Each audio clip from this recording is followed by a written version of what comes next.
wabarakatuh. Perkenalkan, nami abdi Zahra Khairunisa ti kelas 10 salapan. Dina kesempatan ieu abdi bade nyaritakeun hiji dongeng nu judulna Roro Jonggrang. Mugia ngalangkongan dongeng ieu urang sadayana tiasa nyandak hikmah sarta pangajaran anu mangpaat. Hayu urang langsung ka dongengna. Baheula di desa Prambanan, aya hiji karajaan anu dipimpin ku Prabu Boko. Anjeunna boga putri gelis pisan ngaranna Roro Jonggrang. Bandung Bondowoso maju ka karajaan Prambanan pikeun ngalawan Raja Boko. Dina peperangan Raja Boko eleh jeung gugur. Bandung Bondowoso tuluy ngajajah Prambanan.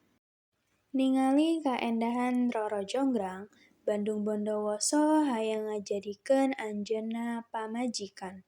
Tapi Roro Jonggrang henteu daek sabab Bandung Bondowoso geus maehan bapana. Pikeun ngahalangan, anjeunna masang syarat anu mustahil, kudu nyieun 1000 candi jeung 2 sumur dina hiji peuting. Bandung Bondowoso teu mundur, anjeunna ngageureuh roh halus pikeun nulungan. Peuting eta langit poek pinuh ku sora gaib, taneuh ngageuter, batu-batu ngapung kawas digerakkeun ku kakuatan taya katingali. Candi-candi mucung unggul hiji-hiji. Dina waktu pondok geus aya ratusan candi nangtung. Roh halus digerakkeun Bandung Bondowoso gawe tanpa eureun, ngadamel pondasi, masang batu, nepi ka wangun candi-candi nu anggun. Roro Jonggrang nu ningali ti jero karaton jadi kaget, jeung sieun sabab jumlah candi geus meh rengse. Ningali eta, Roro Jonggrang ngagunakeun akal. Anjeunna marentah dayang-dayang hurungkeun obor, ngadurug jerami, jeung ngageprak lesung.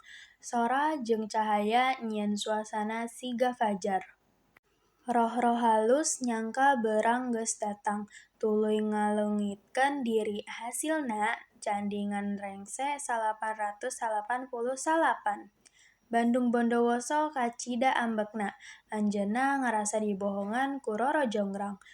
Ku kakuatanana, anjeunna ngalaknat Roro Jonggrang jadi patung batu pikeun ngalengkepan candi ka 1000. Nepi ka ayeuna eta patung kawentar minangka Candi Roro Jonggrang di Prambanan. Kitu caritana asal-muasal Candi Roro Jonggrang anu aya di Prambanan. Hatur nuhun parantos ningali video ieu, mugia carita Roro Jonggrang tiasa janten pangajaran keur urang sadayana. Dugi tepang duwi dina dongeng salajengna. Wassalamualaikum warahmatullahi wabarakatuh.